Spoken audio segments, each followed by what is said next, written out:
যদি তাই হয় তাহলে হাসনাত, সার্জিস কিংবা সাদিক কাইয়ুম কিংবা আরো যারা যারা যারা যারা আছে, যাদের আগে আমরা ছাত্রলীগ, যুবলীগ, আওয়ামী লীগের সাথে দেখতে পেতাম, এখন এই অবৈধ দখলদার বাহিনীর সাথে মিশেছে, তাদের ব্যাপারে আসলে ডিসিশনটা কি? একটাই প্রশ্ন, 5ই অগাস্টের পর ছাত্রলীগ করতো, কিন্তু এখন এই এনসিপি, ইনকিলাব মঞ্চ, বিএনপি, জামাতের সাথে যারা আছে, তারা কি আসলেই ছাত্রলীগ করতো? জুলাইয়ের বিশিষ্ট সন্ত্রাসী শরীফ ওসমান হাদি গুলিবিদ্ধ হয়েছে। গুলিবিদ্ধ হয়ে মাথার খুলিটুলির অবস্থা নাকি খুবই ভয়ঙ্কর অবস্থা।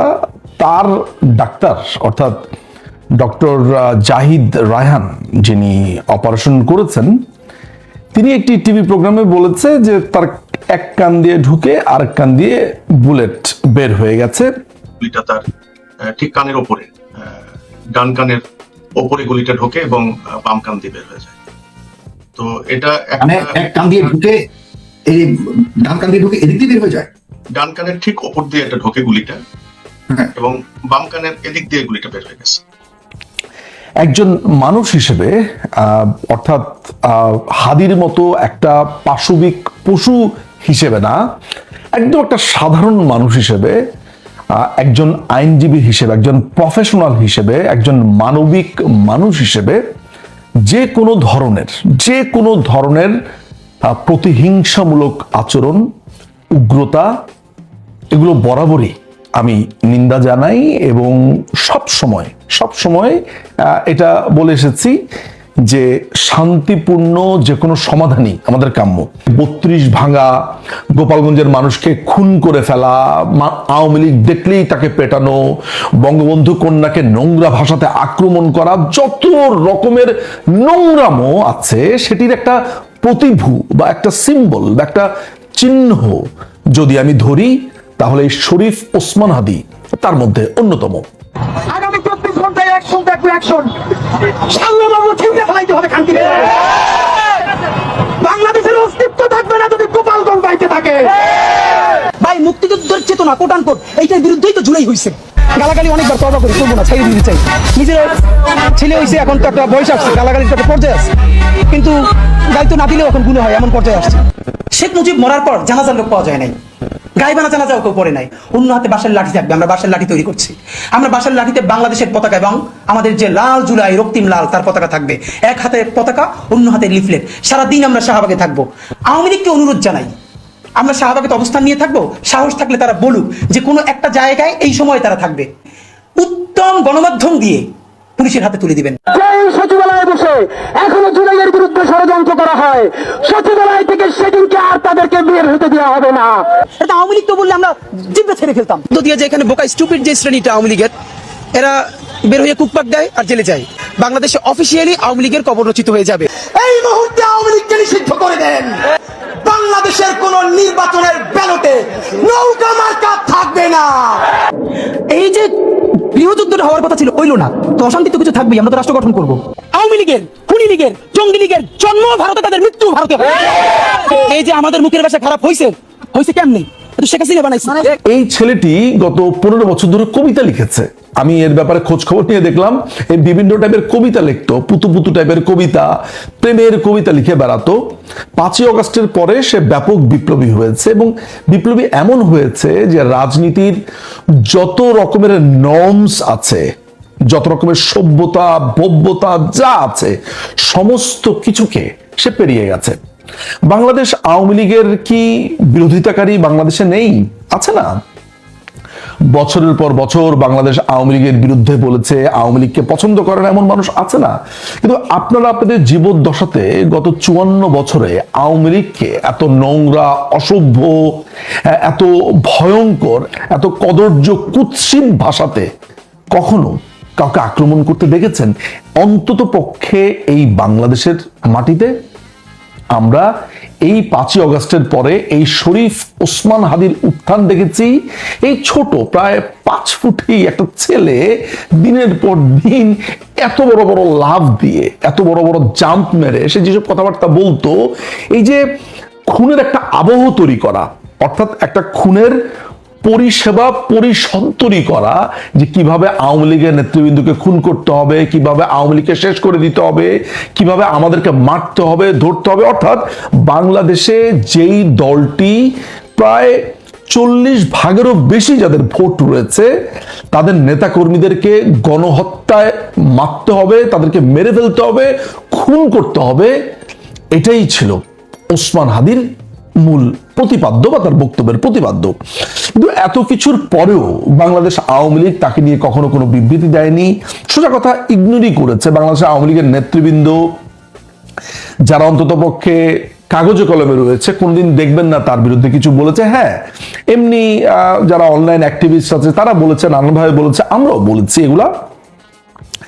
কিন্তু এই ওসমান হাদির আশেপাশে যারা ভিড়েছে, যারা তার প্রচারণায় অংশ নিয়েছে, তাদেরকে বলা হচ্ছে ছাত্রলীগের নেতাকর্মী। আমার প্রশ্ন হচ্ছে, 5ই অগাস্টের পর এই জুলাই সন্ত্রাসীদের পাশে কারা থাকতে পেরেছে? বাংলাদেশ ছাত্রলীগের নাম বিক্রি করে যারা গোপনভাবে শিবিরের রাজনীতি করত, অন্য দলের রাজনীতি করত, নানানভাবে তারা গত 15 বছর ধরে যারা বাংলাদেশ আওয়ামী লীগের নাম ব্যবহার করেছে, তারাই ভোল পাল্টে 5ই অগাস্টের পর এদের পক্ষে আমরা দেখতে পেয়েছি, এদের পক্ষে প্রচারণা করেছে। আমরা দেখেছি যে এই যে সার্জিস আলম, হাসনাত, নাহিদ, এরা প্রত্যেককেই আমরা দেখেছি আওয়ামী লীগের রাজনীতি করবার জন্য। এমনকি শিবিরের যে এখন সভাপতি ঢাকা ইউনিভার্সিটির সাদিক কাইয়ুম, সে ছিল ছাত্রলীগের নেতা। তাহলে আমার কথা হচ্ছে যে এই যে ওসমান হাদির সাথে যেই ছেলেটি প্রচারণায় অংশ নিয়েছে, ফয়সাল নামে ছেলেটিকে, এবং এই ছেলেটি নাকি তার সম্ভাব্য খুনি, এখনো যেহেতু প্রমাণিত হয়নি, ফলে আমি নিশ্চিত করে কিছু বলতে পারছি না। কিন্তু পত্রপত্রিকাতে যা দেখেছি, লোকজন যা বলছে, সেটার উপরে ভিত্তি করে আমি কথাগুলো বলছি। এখন কথা হচ্ছে, এই ছেলেটি আবার গত নভেম্বরে একটি স্কুলে লুট করেছে, 17 লক্ষ টাকা তার জামিন হয়েছে। তার জামিন করিয়েছে বিএনপির আইন সম্পাদক, এখন যিনি আছেন ব্যারিস্টার কায়সার কামাল, এবং 6 মাসের জামিন দেওয়ার পরে তার আবার হাইকোর্ট থেকে 1 বছরের জামিন হয়েছে খুব তড়িৎ গতিতে। এবং সেই জামিনের কাগজপত্র সুপ্রিম কোর্টের যে ওয়েবসাইট আছে সেখানে পাবলিশড হয়েছে। একটা ছাত্রলীগের কর্মীর জন্য এই এখনকার যে দখলদার, এই একটা ছাত্রলীগ কর্মীর জন্য এখনকার দখলদার অবৈধ এই ইউনুস বাহিনী কখনো কি আসলে জামিনের জন্য এই তোড়জোড় করবে? তাহলে কার জামিনের জন্য কে তোড়জোড় করেছে, এটা আমরা নিশ্চয়ই কাগজে কলমে দেখতে পেয়েছি। আপনারা খেয়াল করলে দেখবেন যে এই সাদিক কাইয়ুমের সাথে এই ফয়সালের ছবি দেখা গেছে। এই সাদিক কাইয়ুমের সবচাইতে বেশি তোড়জোড় কি আপনি লক্ষ্য করেননি? এই ওসমান হাদি গুলিবিদ্ধ হওয়ার পরে তার যেই আচরণ, স্বরাষ্ট্রমন্ত্রীর পদত্যাগ থেকে শুরু করে এর কাঁধে দোষ চাপানো, ওর কাঁধে দোষ চাপানো, একে মার তাকে ধর, সবচাইতে বড় বেনিফিশিয়ারি কে? আমি আইনের ছাত্র, আইনের যে টেক্সট বুক আছে সেগুলোর বাইরেও আমি ক্রিমিনোলজি পড়েছি, বিভিন্ন ধরনের থ্রিলার থেকে শুরু করে আইনি নানান ধরনের বই, উপন্যাস, ফিকশন বা ট্রু স্টোরিগুলো পড়েছি। সেখানে একটা ব্যাপার পরিষ্কার দেখা গেছে যে আইন শৃঙ্খলা বাহিনী এই ধরনের ক্ষেত্রে সবচাইতে যাকে বেশি সন্দেহ করে সে হচ্ছে কে সবচাইতে ওই ঘটনার কারণে বেনিফিশিয়ারি। এই পুরো ঘটনাতে বেনিফিশিয়ারি তো আমি জামাতের সাদিক কাইয়ুমকে দেখতে পাচ্ছি। তার থেকে বড় বেনিফিশিয়ারি আর কেউ কি আছে? কিন্তু এখনো পর্যন্ত পুলিশ তাকে সামান্যতম জিজ্ঞাসাবাদ করেনি, তাকে সন্দেহ করেনি, বরঞ্চ সে যা করতে চায়, যত নৈরাজ্য করতে চায়, সমস্ত কিছুর সুযোগ তাকে করে দেওয়া হয়েছে। আমি আবারও বলছি যে এই পুরো গুলির ঘটনাতে, এই আক্রমণের ঘটনাতে আমি আসলে মানবিক মানুষ হিসেবে খুশি নই যে এটা খুবই একটা চমৎকার কাজ হয়েছে, ভালো কাজ হয়েছে। কিন্তু একই সাথে আমি এইটাও মনে করি যে যারা এই নৈরাজ্য তৈরি করে, যারা এই ওসমান হাদির মতো সন্ত্রাসী, যারা ওসমান হাদির মতো এরকম সন্ত্রাসের অভয়ারণ্য তৈরি করে গণহত্যার পরিবেশ তৈরি করে এবং গণহত্যা করবার জন্য একটা পরিবেশ তৈরি করবার জন্য ধাপে ধাপে এগোতে থাকে, তাদের পরিণতি ন্যাচারালি খুব সম্ভবত এমনই হয়। ফলে আমি যেমন একদিকে এই পুরো নৈরাজ্যকে অপছন্দ করি, অন্যদিকে এই নৈরাজ্য তাদের নিয়তিতেই আছে, এমনটাও আমি বিশ্বাস করি। এখন অনেকেই ছাত্রলীগের কাঁধে, যুবলীগের কাঁধে এই দোষ চাপাতে চাচ্ছে। আমি শুধু তাদের কাছে একটা প্রশ্ন করব, খালি একটাই প্রশ্ন। 5ই অগাস্টের পর ছাত্রলীগ করত, কিন্তু এখন এই এনসিপি, ইনকিলাব মঞ্চ, বিএনপি, জামাতের সাথে যারা আছে তারা কি আসলেই ছাত্রলীগ করত? যদি তাই হয় তাহলে হাসনাত, সার্জিস কিংবা সাদিক কাইয়ুম কিংবা আরো যারা যারা যারা যারা আছে, যাদের আগে আমরা ছাত্রলীগ, যুবলীগ, আওয়ামী লীগের সাথে দেখতে পেতাম, এখন এই অবৈধ দখলদার বাহিনীর সাথে মিশেছে, তাদের ব্যাপারে আসলে ডিসিশনটা কি? ফলে নিজেদের দোষ নিজেদের লোকরাই নিজেদেরকে হত্যা করবার পর বা হত্যার চেষ্টা করবার পর যখন ঘুরে ফিরে সমস্ত কিছুই আওয়ামী লীগের দিকে চাপানো হয়, তখন এইটা বুঝবার বাকি থাকে না যে এই পুরা ঘটনাটার পরিকল্পনা করাই হয়েছে আওয়ামী লীগকে আরো কর্নাট করবার জন্য, ইলেকশনকে কেন্দ্র করে নতুন আরো নৈরাজ্য তৈরি করবার জন্য। যারা ভাবতে পারেন, ভাবতে শিখেছেন এবং ভাবতে চান, তাদের জন্য এই পুরো ঘটনাতে অনেক কিছু রয়েছে ভাবার। আমি হাদিকে কারা গুলি করেছে এটা নিয়ে একটা গেম খেলা হচ্ছে, দোষারোপের রাজনীতি হচ্ছে, সেই অতীতের মতো দোষারোপের রাজনীতি হচ্ছে। সো এখনো হাদিকে নিয়ে দোষারোপের রাজনীতি হচ্ছে এবং হাদিকে কারা গুলি করেছে সেটি তদন্তের আগেই বাংলাদেশ আওয়ামী লীগের বিরুদ্ধে, ছাত্রলীগের বিরুদ্ধে এটি চাপিয়ে দেওয়ার চেষ্টা চলছে এবং এটি নেগেটিভ দাঁড় করানোর চেষ্টা চলছে। কিন্তু বাংলাদেশের মানুষ, জনগণ প্রকৃতপক্ষে জানতে চায় যে আসলে হাদিকে কে গুলি করেছে, হাদিকে কারা মারতে চেয়েছে। তো আসুন আমরা একটু বিশ্লেষণ করি, দৃশ্যপটগুলো একটু ব্যাখ্যা করি যে আসলে হাদিকে কারা মারতে চেয়েছিল। সো প্রথমত আসুন, হাদিকে যখন গুলি করেছে আমরা একটু পর্যায়ক্রমে এই বিষয়গুলো, হাদিকে গুলি করার সময় থেকে এই পর্যন্ত যা ঘটেছে তা নিয়ে একটু বিশ্লেষণ করি। নাম্বার 1, হাদিকে যখন গুলি করা হলো, গুলি করার পরে হাদিকে হাসপাতাল নেওয়ার পথে হাদির সতীর্থরা, হাদির সাথে যারা ছিল তারা লাইভ করেছে। তারা বলেছে যে মির্জা আব্বাসের লোকজন গুলি করেছে, মির্জা আব্বাসকে দায়ী করে তারা লাইভ করেছে, তারা বক্তব্য দিয়েছে, ফেসবুকে পোস্ট দিয়েছে। এবং মির্জা আব্বাস যখন ওইখানে দেখতে গিয়েছে, তারপরে মির্জা আব্বাসকে ভুয়া ভুয়া বলে তারা ওইখানে মিছিল দিয়েছে। তার মানে পুরা বিষয়টা, যেহেতু হাদি মির্জা আব্বাসের আসন থেকে নির্বাচন করে সংসদ সদস্য হতে চেয়েছিল, মির্জা আব্বাসের প্রতিদ্বন্দ্বী, তাই তাদের কাছে কোনো এভিডেন্স আছে বা তারা অনুমান করতে পেরেছে, যার কারণে তারা মির্জা আব্বাসকে দোষী করে এই বক্তব্য দিয়েছে, লাইভ করেছে এবং ফেসবুকে পোস্ট দিয়েছে। এটা হচ্ছে একটা প্রেক্ষাপট, দৃশ্য। সেকেন্ডলি, বিএনপি যখন চাপে পড়ে গেল যে মির্জা আব্বাসের উপরে পুরা দোষটা আসতেছে, বিএনপির উপরে পুরা দোষটা আসতেছে, তখন বিএনপি একটা নেগেটিভ দাঁড় করানোর চেষ্টা করলো। বিএনপি তখন আরেকটা পাল্টা নেগেটিভ দাঁড় করানোর চেষ্টা করলো এবং সেই দোষটা দেওয়ার চেষ্টা করলো যে সাদিক কায়েম যে নাকি মির্জা আব্বাসের আসনে নির্বাচন করবে জামাতের প্রার্থী হয়ে, যে সাদিক কায়েমকে পাশ করানোর জন্য তারা ওসমান হাদিকে এই দুনিয়া থেকে সরিয়ে দিতে চাচ্ছে বা চেয়েছে। কারণ হচ্ছে যে ওসমান হাদি যেই ভোট কাটবে বা যেই ভোট নিবে সেগুলো তো এই ব্লকেরই ভোট, জামাত শিবিরেরই ভোট, জামাতেরই ভোট। সো তাই জামাত সাদিক কায়েমকে পাশ করানোর জন্য এই আসনে তারা ওসমান হাদিকে সরিয়ে দিতে চেয়েছে। তার মানে এই দোষটা বিএনপি জামাতের উপরে দিতে চেয়েছে।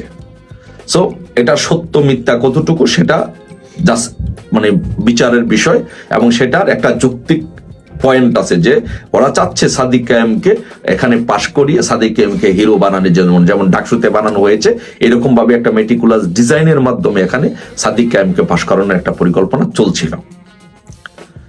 তারপরে যখন উচ্চ পর্যায়ে যখন সিদ্ধান্ত হয়, এটা নিয়ে যখন কাদা ছোড়াছুড়ি সর্বোচ্চ পর্যায়ে চলে যায়, তখন তৃতীয় দৃশ্যপটের অবতারণা হয়। তখন বিএনপি এবং জামাত মিলে সিদ্ধান্ত নেয় যে না, আমরা যদি নিজেদের মধ্যে কাদা ছোড়াছুড়ি করি তাহলে তো জনগণ আমাদেরকে ভুল বুঝবে, জনগণ আমাদের বিপক্ষে চলে যাবে। সো এটা কি করতে হবে, আওয়ামী লীগের উপরে সেই দোষটা চাপাতে হবে। তখন তারা আওয়ামী লীগের পরিকল্পনা করে আওয়ামী লীগের বিরুদ্ধে একটা নেগেটিভ দাঁড় করানোর চেষ্টা করে যে আওয়ামী লীগ ওসমান হাদিকে মেরে ফেলতে চেয়েছে, আওয়ামী ছাত্রলীগ গুলি করেছে। এই দোষ দেওয়া হলো কি কার নামে? যে দাউদ খান নামে একজন ব্যক্তি, সে নাকি ছাত্রলীগের এক থানার সভাপতি ছিল, এই বলে প্রচার চালিয়ে, অপপ্রচার চালিয়ে এই দোষটা আওয়ামী লীগের উপর দেওয়া শুরু করলো এবং একটা নেগেটিভ এই জাতির সামনে উপস্থাপন করার চেষ্টা করলো। এখন আপনারা যারা এই বক্তব্যটি শুনছেন এবং দেখছেন, আপনারা এই বিষয়টি বিশ্লেষণ করবেন যে কিভাবে ধারাবাহিকতা আসছে। প্রথম কি করলো?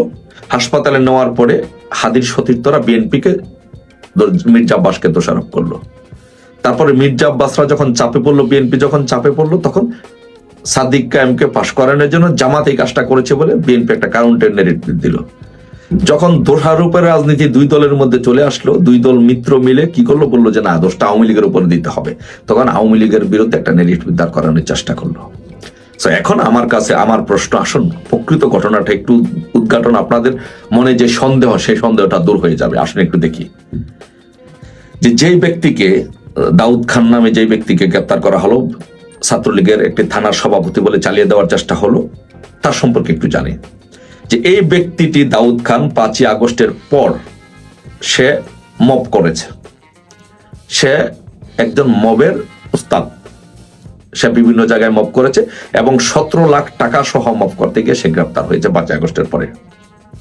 এখন আমার প্রশ্ন, এই দেশবাসীর কাছে প্রশ্ন, যারা দেখছেন সবার কাছে প্রশ্ন, যে ছাত্রলীগের একটি থানার সভাপতি, আপনারা তো জানেন যে কোনো হুমরা সুমরা দলের কোন সংগঠনের সভাপতি সে না, ছাত্রলীগের মতো একটি সংগঠনের সভাপতি, একটি থানার সভাপতি 5 আগস্টের পরে এইভাবে প্রকাশ্যে ঘুরাঘুরি করে মানুষের বাসায় মব করবে, 17 লাখ টাকা সহ গ্রেপ্তার হবে র্যাবের হাতে, এটা কি আদৌ সম্ভব? কারণ ছাত্রলীগের সব থানার সভাপতি, সাধারণ সম্পাদক তো পলাতক, তাদের জীবনের ভয়ে তারা বিভিন্ন জায়গায় লুকিয়ে আছে। তার মানে হচ্ছে এটি আদৌ এই নেগেটিভ কাজ করে না এবং এটি সম্পূর্ণ মিথ্যা, এটা কোনো আদৌ কোনো সত্যতা নেই। তারপরে দ্বিতীয় বিষয়টি যে আসেন, আমি প্রথম আলোর এই ইয়াটা প্রথম আলোতে রিপোর্ট হয়েছে যে 5 আগস্টের পরে সে মব করতে গিয়ে গ্রেপ্তার হয়েছে, 17 লাখ টাকা সহ গ্রেপ্তার হয়েছে এবং অস্ত্র সহ গ্রেপ্তার হয়েছে। 7ই নভেম্বর সে অস্ত্র সহ গ্রেপ্তার হয়েছে, এই যে প্রথম আলোতে রিপোর্ট হয়েছে, এই যে দেখেন। তো এখন আমার প্রশ্ন হলো, যেই ব্যক্তি মব করেছে এবং 2টি অস্ত্র সহ 7ই নভেম্বর গ্রেপ্তার হয়েছে, এবং দেখেন ভেরি ইন্টারেস্টিং বিষয় যে 7ই নভেম্বর সে অস্ত্র সহ গ্রেপ্তার হয়েছে, গ্রেপ্তার হয়ে আবার সে দ্রুত জামিনে মুক্তি পেল। আচ্ছা বলেন তো ভাই, ছাত্রলীগের, আওয়ামী লীগের একজন ওয়ার্ড লেভেলের কর্মীকে গ্রেপ্তার করে, মিথ্যা মামলায় গ্রেপ্তার করে তাদেরকে মার্ডার মামলায় ফাঁসিয়ে দেওয়া হচ্ছে, আর সেই জায়গার মধ্যে অস্ত্র সহ গ্রেপ্তার হয়েছে, মব করতে গিয়ে 17 লাখ টাকা সহ গ্রেপ্তার হয়েছে, সেই ব্যক্তিকে আবার সাথে সাথে জামিন দিয়ে দেওয়া হলো। কি হাস্যকর বিষয় আপনারা দেখেন তো। এটা হচ্ছে বেসিক্যালি